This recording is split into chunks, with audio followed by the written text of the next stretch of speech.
When I met Gennaro, he said, I'm doing this thing. I said, what is this thing that you're doing?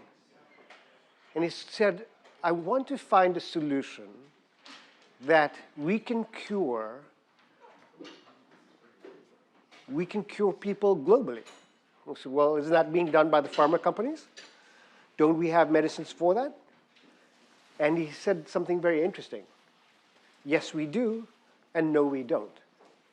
And so I said, okay, let's talk about it a little bit more. It took me a little while to get to know exactly what he was trying to do, and I'm going to let him explain it. But put these two words together and start to think about what it means, and then they'll dissect what it means. This is Gennaro, by the way. This is Gennaro. Okay. This is Jessica. This is a smart crowd. You've met Jessica before, but you're meeting Gennaro for the first time. He runs a company called Genetic Networks, and the two words that we're putting together now, in relation to the story I gave you, is Pharma DAO. So I'm just going to say that. I'm going to let you guys take it away from here. Go. Wonderful. Well, actually, so just want to open up the conversation with how many people in the room know what a decentralized autonomous organization is? Wonderful. And then how many people know of or are a part of one that is based in, medicine or biotech or anything in health? Nobody. Okay. So yeah, so this is Gennaro, and I'm going to do a very light overview of what Genetic Networks does, and then he's going to give you kind of the medically verbose version. But basically, there's no financial incentive for pharmaceutical companies to go back through a lot of the pre-approved medications that are safe for humans to see what else they can treat. So his platform, GeneScape, sorts through these medications and sees if there's any other proteins or enzymes that they can impact as well. So this is for diseases that are not cured yet, and then also to see if there's any better or stronger medication to impact the diseases that already have medications. So yeah, how's that? Very good. Wonderful. Very good. What's your version? Our conversations have helped. So just to begin, what Jessica said is true. There's a lot of opportunities in the drug space in terms of approved medications that already exist. The thing that struck me probably the most over the last couple of years, I've been working on this for almost a decade at this point. Lee Hartwell, who's a partner of mine, who is one of the smartest humans I know, put it this way, and it was really beautiful the way he did it. He said, Gennaro, the pharmaceutical industry has spent trillions of dollars making drugs using a single target, single indication protocol. And once they find that drug for that one indication, they get the patent, of course, produce that drug, make their billion-dollar revenue every year for 10, 12 years, and then they shelve it. And there's now currently 7,500 approved medications in the world. That's not just FDA approved, that's including European approved as well and other countries. But we had discovered along the way, both Lee's work from 2 decades ago and my work from a decade ago in my own laboratory, we discovered a way that we could measure some aspect of the functionality of those drugs. And I won't go into that science part, but the proprietary technology we created allowed us to basically QR code a drug. For lack of a better term, everyone understands a QR code today, so that worked out great for us in marketing. But a QR code of a drug that could be matched to any other drug that has a QR code. And we can literally find ones that were similar functionally, if not chemically. And that is a breakthrough. That was the breakthrough we needed, because when you have those 7,500 approved drugs, and we know based on the modular biology that we created in our labs, at both my lab, Lee's lab, and others, we knew that there was more applications for drugs. We already know that. You know about Viagra, many of you. that's a good example of a serendipitous occasion when you find another use for a drug because the wives of the husbands taking the drug didn't give it back after the clinical trial. So, funny joke there. But that's a true story. And so that's serendipity. And we don't want to have serendipity in this. We want to have a systematic approach where we actually measure something and make predictions that are valid. So I've been off, telling people about this for years and going to big pharma and finding out over the last few years that they bought my stuff and it was pretty good and we became profitable over the last 3 years, organically grown, no VCs. But they're not making drugs at big pharma. And as much as they thought I was cool and the science was great and they spent millions on it, they really didn't have a program, big pharma that is, to make drugs. They're looking to buy a drug from a biotech and sell it. So now we're finding out that we can be useful for evaluating those drugs for them. But I wanted more than that. I wanted to go back to this concept of repurposing, and then the pandemic happened. So we have known for many years that this technology can work in that capacity. But when the pandemic happened, it was an opportunity of a lifetime for Genetic Networks because we knew that we could apply our technology if we were willing to spend the money, which we did, to screen, through our library. We had 3,300 compounds we'd screened. It cost us maybe 20, 50 million over many years to collect that data. And we knew that in there would be something for the pandemic. So, like a crazy man, I went searching through all the literature trying to find a drug that would be reducing mortality for the disease. And that was my number one goal, because I didn't care about blocking the virus, because I knew that the immune system would do a really good job, probably too good a job at doing that. And that was going to be the real problem. People would die from the cytokine storm that I'm sure everybody knows about by now. And so we went for drugs that were reducing mortality, and we found one that was reducing mortality, and it was amlodipine, a blood pressure medication, a classic example of repurposing. And we happened to have it in our library, and it was QR coded. So within one day, or a couple of hours, whatever it was, we identified, I think it was 10 drugs initially out of the 3,300 that matched.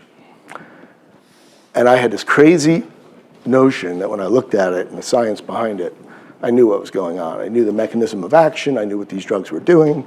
It made perfect sense. There was a huge amount of literature on virus replication, and everything was making sense. And so I went to the companies, Merck, Pfizer, Gilead, told them this story, and they all looked at me like I was crazy, and I had it all blinded, of course. But I convinced them all to screen in COVID-19 experiments in vitro. And 7 of them worked. And 1 of them worked tenfold better than remdesivir in the case of Gilead's drug. So that started a wild path for me because now the battle begins. I didn't tell them what they were, except for Gilead. I told them what the drug was. And we tried to work it out. We did animal studies, it worked there. We did more animal studies, just finished a few weeks ago, it worked there. And I'm trying to get these to market. And no big pharma is going to touch it. There's just no way. Pfizer made all the money. So I was at a bar talking to a Bitcoin miner that I hadn't seen for 5 years because he went off Bitcoin mining. And a good friend, and I hadn't seen him for a long time, he goes, let's go have some tea. We had to go get this lousy tea kava that people like in Bitcoin world or something. So we went and had kava, which made me sick, but it was fine. We had kava. And he goes, so what are you doing, Gennaro? What's your life like these days? And I said, I'm trying to solve the world's problems. I'm trying to find a drug for a pandemic. I'm working with government. I was very excited about that. They're actually listening to me after 1.5 years, and we're getting somewhere. And he looked at me like I was crazy. He just said, you're working with government? That's just such a waste of time. It's so bureaucratic. And I go, yeah, I know. It's painful. And it's costing me a fortune. You pay to play, of course. And he goes, why don't you just create a DAO? This is literally 6 months ago. And I was like, what the hell is a DAO? And he went, Decentralized Autonomous Organization, which didn't help me at all. I was like, great, what is that? Well, go read about it. And by the way, next week there's going to be a big meeting in Miami and you should go to it. And so that's what I did. So I went home, and I did some research on DAOs, And I was dumbfounded. I was like, my God, this is like the old story when I was in the backyard when I was a kid. If I could just get a penny from everybody in the world, I could solve all the problems of the world, right? DAOs were creating a vehicle to do that. And immediately I thought of Steve Jobs. Immediately, he was one of my heroes. You know, I follow his books and everything. And I realized he must have loved this concept.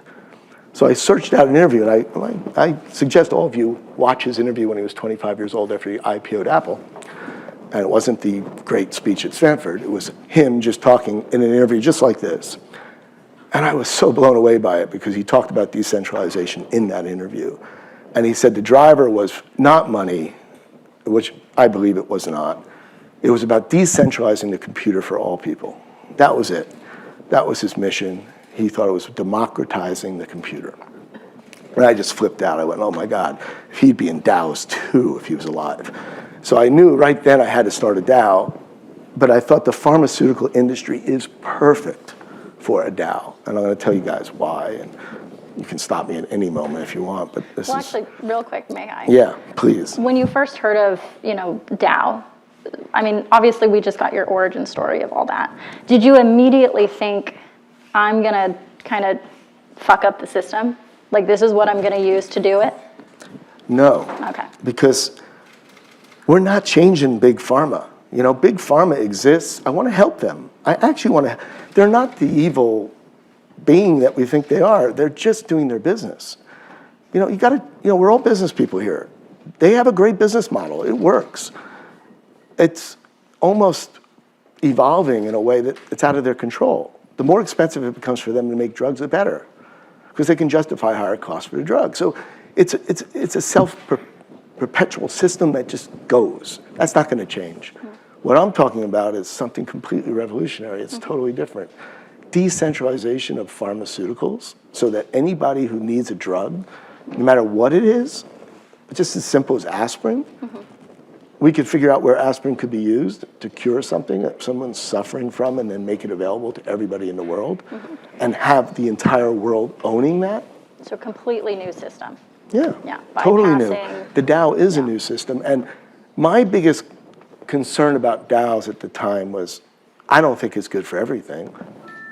Like Jared said earlier, dog collars are not in because they're not going to make any revenue. And so I got on this mission of saying, I'm making revenue. My company's profitable. I've been doing well, small, but I'm happy. You know, I got what I need. I live well. I think we live well, Phobia, right? But I don't really need much more. But the concept of a DAO saying you can raise money.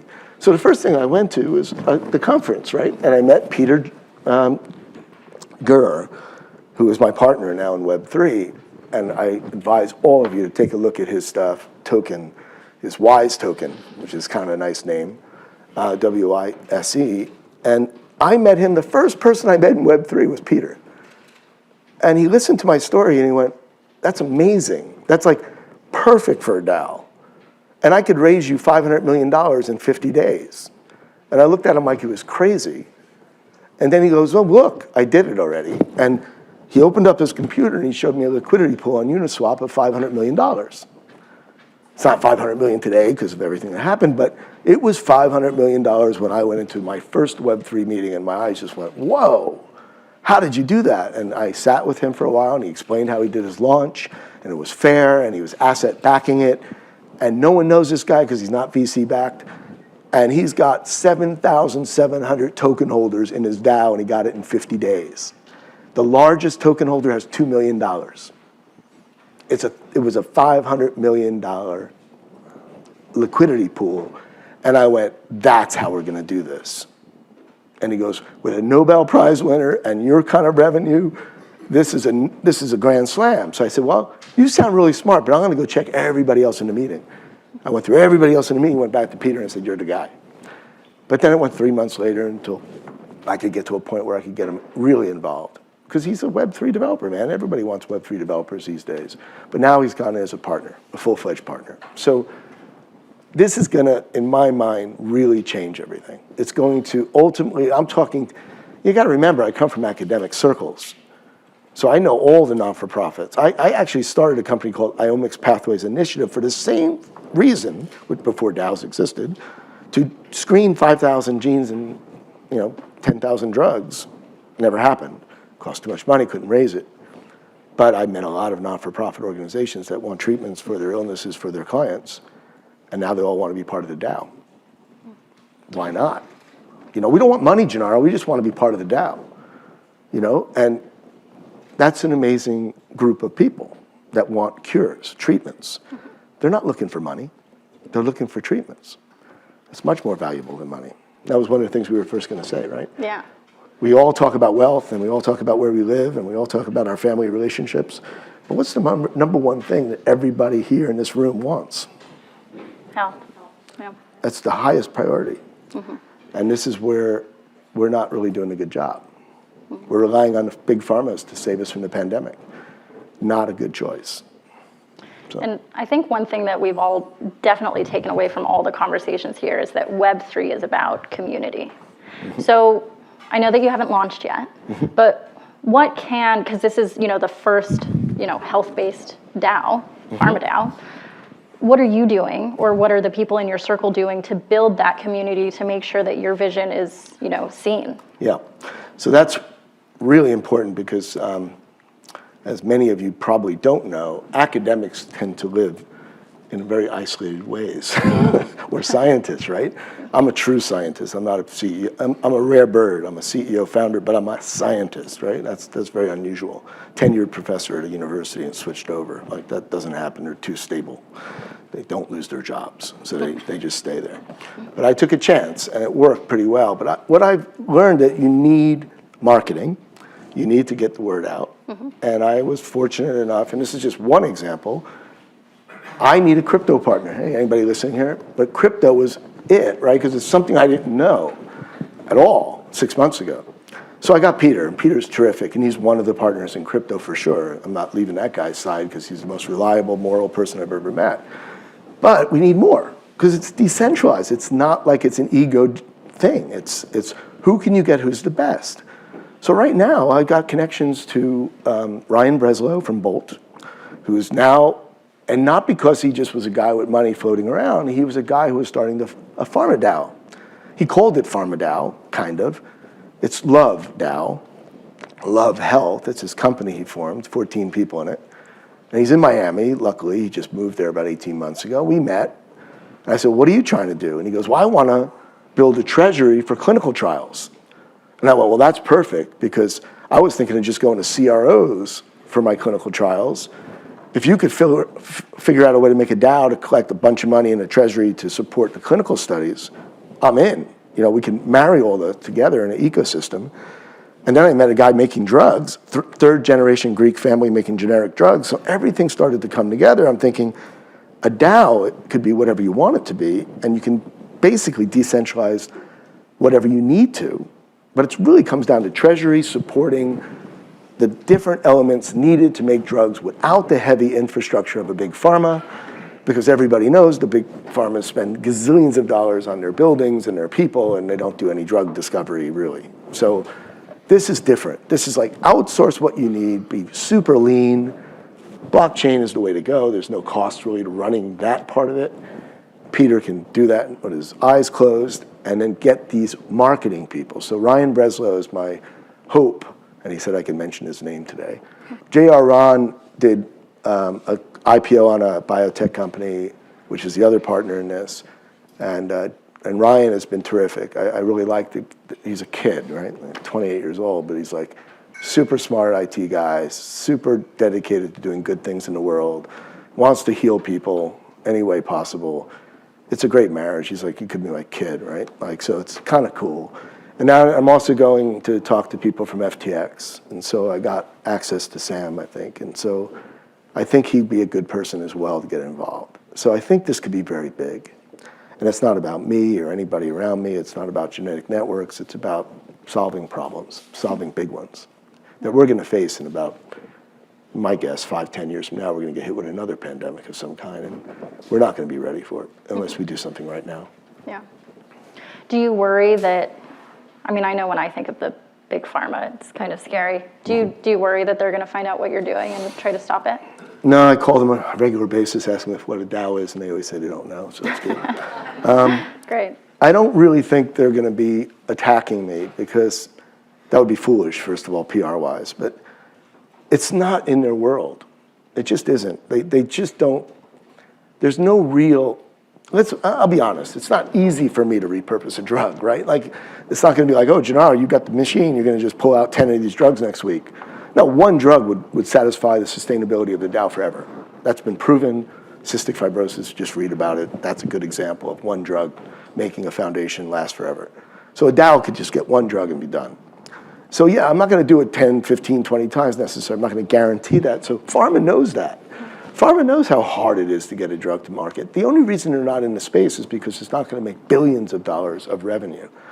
So I don't see why they would come after a world group trying to find solutions for things they're not even working on. You know, what's the point? They would look so bad.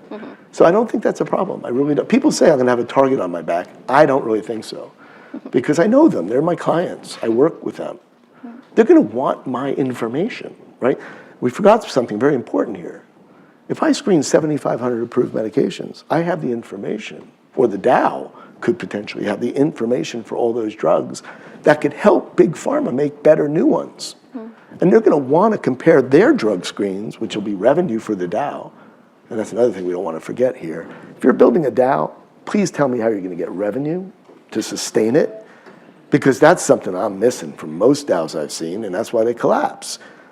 I'm talking about a profitable company here that can make revenue in the millions. I mean, you can get deals from pharma that are 20 million up front and 250 million on the back end. And it's pretty easy, actually. It's not easy, but it's like it's doable. That's a market I could bring to a DAO. And now all of a sudden the DAO's making a whole bunch of money. And that's what people ultimately want too, right? So to me, DAOs will never exist in this world unless they come up with revenue generating concepts, period. And I think this is probably one of the best ones, because all you need is one drug. And I think you mentioned that earlier of, you know, the idea of there's so much money to be made going that classic route, and that's why up until now, nobody's wanted to do it. But you've got Ryan, you have these people that all kind of came up with this concept at the same time. It's interesting. Yeah, the only two people I know, that's the only pharma DAO. I've been at these meetings, I've not seen any biotech people in the meetings at all. The only person I came across was ironically in my own town, who just moved there 18 months, and it was Pharma DAO. From their perspective, they called it Love Health DAO, but they were talking about it, decentralization or I hate that word, decentralization pharma. And that's when I got their attention, and then we started talking. So I think it's a very obvious use case. People were mentioning use cases, right? This is the only way you can do this. I'm sorry, there is no other way. I cannot become a big pharma at Genetic Networks. It's impossible. I'll be owned by the VCs and like that, and then it's gone. And I believe all founder-led companies do the best. If you just look at the data, if you're a founder-led company, you're Apple, you're Amazon, you're all the big ones, right? So I think it's important that I'm involved and the people I know are involved to help the science do what it can do. But at the end of the day, it's a big job, and it's going to take billions of dollars ultimately if you want to discover more than one drug. But $1 billion over millions of people is not a lot of money per person. So that's the beauty of it, is that you can distribute the risk among many, and therefore nobody really has to put in a big chunk of change on a very high risk endeavor. No qualms about it. Biotech is the most risky business in the world, and I'm sure many of you who have tried to invest in biotechs have not done as well as you had hoped. I could have done great at it, but I had no money, because I really did know the companies that were going to blast off. I can name them on one hand, and Fulvia can vouch for me, but I was always an idiot because I never bought the stock or I sold it to her. But as scientists, we do know. And one of the things that's exciting is the capability of being able to screen the assets of up-and-coming biotech. So an investment club like this And I was thinking, you know how I am, Karim. I tend to think a lot really quickly. But I started thinking, well, Link2 could offer a token on their site, and then they could have an accredited investor avenue to invest in the drugs that we can make. And bingo, now you have a screening platform checking out all the companies that are making drugs to see if they're any good. Because maybe they have something hidden in there, and then it's like, that's a crap drug. You don't want to go near it. Don't invest in that company. 9 times out of 10, those companies fail. That's the known numbers. It's ridiculous. So you're really throwing darts when investing in biotech. It's just the way it is. You can't get lucky, and that's the odds. They play the statistics. VCs that do that are risk takers, man, big time. But they can make big money. So it's interesting, but I think we can do it. So I'm sure there are a lot of burning questions. Yeah, please. Yeah, okay, hands 1, 2, 3, 4, 5, 6. I'm doing an order. I don't think we can answer all of them, but this is the first hand that went up. So my question revolves around transparency within the pharmaceutical space. There's been a lot of controversy with regards to how vaccine mandates were handled and Pfizer's 75-year lockup on information. How do you feel about going through the process of using DAOs to decentralize the production of drugs? How do you feel that will increase transparency, and what do you think that has in terms of implications for the industry overall? Yeah, I think it's a great point, Nick. Thanks for bringing that up, because Pfizer just got a sweet deal because we're so desperately in need of that vaccine, and God knows what's going to happen 20 years from now to all of us. We just don't know, and they won't be liable, so it'll be just tough luck. But they did save a lot of lives, and I'll give them that. But it's always a risk. Everything's a risk. I would like to imagine a world where if I was to get my way, I am a scientist after all. I'd love to see everything open, open source, transparent, because once, I did what I needed to do to build a company and show I can do something in business, and I'm happy with my life, and I'm still running my machine and having a good time with it, like artwork, this is my art. Why not give all the data to Research Act, or at least have accessible entry points for them? And I've been thinking about that. The data we generate, Fulvia can vouch, she's a scientist over there, and she's done a couple of nice papers based on data generated from our screening. Others in our department, when I used to be there, have done the same. I have published good things from that. Wouldn't it be nice to be able to give that information on these drugs and genes to the entire world of research scientists under whatever, an API or an NFT? We were talking about this last night with Jared. Having an access point. So somebody at a university could say, I want to buy access to the data from Genetic Networks DAO or Pharma DAO for every scientist in my institution. What is it going to cost me? A couple million a year. Done. So it's the Bloomberg box of healthcare, right? And that's what I've always dreamt about doing. So why not go back to my original idea? Sometimes things come full circle, Lee Hartwell tells me.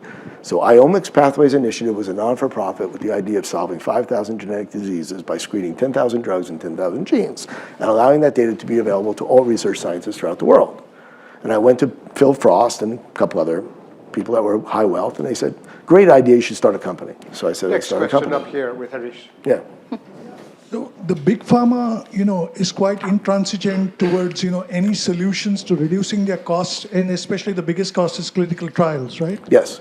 And that's how, I have been to big pharma like Pfizer, J&J, suggesting solutions to reduce their, clinical trial time and hence costs. But they are not open to anything They are new. not. They are not. Not at all. And from unstructured to structured data. So unless and until that openness of mind to reduce the cost of clinical trials results, then will you be able to cut ice with them, right? Is that a fair question? It's an ideal question because they don't want the cost of clinical trials to go down, at least in my mind. What they want is it to go up. Because the more it goes up, the more expensive the drugs become. So what I'm working with at the level of government now, at FDA, and there's not a lot of advocates for this because there's a hell of a lot of lobbying to keep the prices and demand to do, the difficulty of doing clinical trials is why they're so expensive, right? So what we need are smart young people with great technological ideas on how to do real world data on large populations in wearables so that, one of my board members is Donald Jones, and he's like the godfather of tech, health tech. But wearables, right? Like you give the person a drug, they go home, they have a wearable, you're monitoring them every day. That's tech solutions to reducing if you have to go to a hospital and sign in every time you do a test for a clinical trial, it's going to cost you $50,000 per person. But if you do it real world, out there, it could be $10.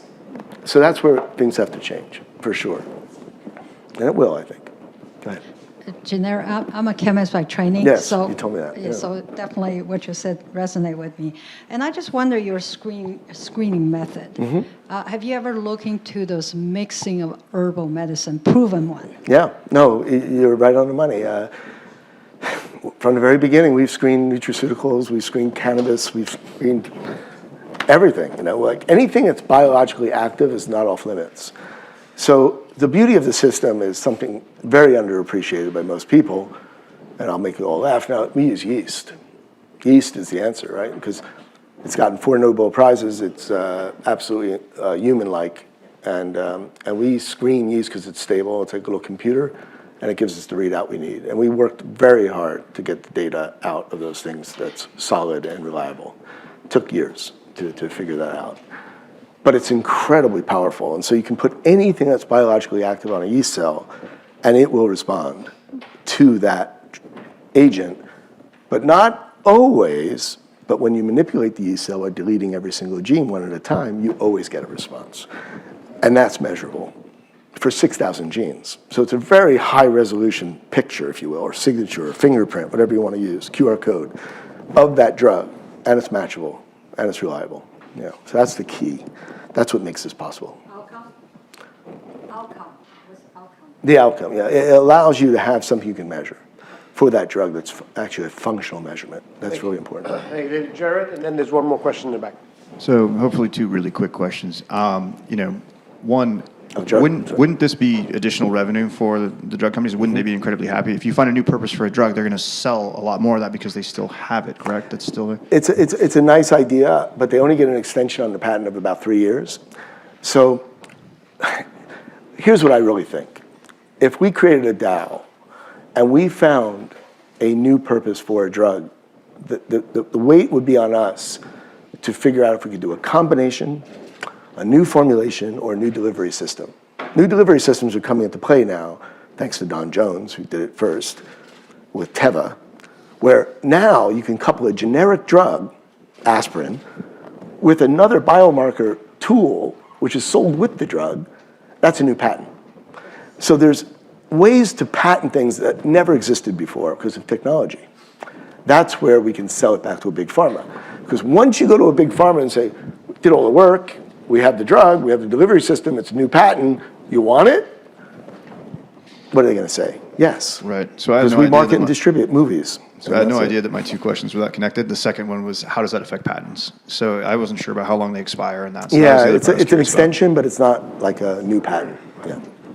Yeah. Yeah, thank you, Gennaro. It's very fascinating. I had a more technical question around creating a DAO and operating a DAO, because we all convinced it's a great thing to do and it can help us advance in many domains. Yep. But you still need a legal entity to limit your responsibility, and I guess especially in your domain, it's very important. So have you been through that maze already, and have you solved that problem yet? Yeah. So great question, of course, one I try to always keep to the side, but it's the governance question, right? Like, how do you governance the DAO, and how does it work with a pharma company? I think it's doable. I don't think we've thought about it quite a bit. You don't want to have, in the typical governance, people say, oh, everybody has a vote, and you vote online, and it's like, that doesn't work. You don't all get a vote. You get a token, and you have the token, you're in Pharma DAO. You have a board, and that board will be comprised most likely of not even scientists per se. It really depends on how much gets incorporated into the DAO. If Genetic Networks becomes into the DAO, then that's a different story. But right now, it's really a financial vehicle, right? Because if you think about what a DAO really is, it's a wallet. And that wallet has a lot of money in it. In the case of Peter, he had up to $500 million of real money that had no ability to pull the rug because he burned the address to the account. So it was the most ingenious idea I've ever seen. Like, literally, there was $500 million sitting there, and he goes, yeah, I could have stole it, but I didn't. You know, because that wasn't his intention. Like, his intention was to keep it so it could never be stolen. So he burned the address. So now it sits there as a liquidity pool being lent to Uniswap, making transaction fees, and giving 10% back to everybody who's in. And it's the most stable thing I've seen so far in the field, other than, you know, the 40, 50% drops that happen all the time. But his has been basically in that range, you know, whatever. It follows Ethereum. Ethereum backs it, you know. So that's the way we would build it. And a percentage of that would be dedicated to DeFi. You know, so you always have a nice steady stream of income coming in through a DeFi. I think maybe it'll be 5% someday or whatever. But it'd be like being in the bank. And then you would vote maybe on what proportion of it would go towards drug discovery. But that's where the problem comes in, right? Security now, because you're investing in something that could get a return. So that's where we're working on, trying to figure out ways to say, you can be in on a utility token, but now you can be an accredited investor and invest in a project on a pandemic drug. Okay. And that's last question, one way here. to do it. Short response. Okay.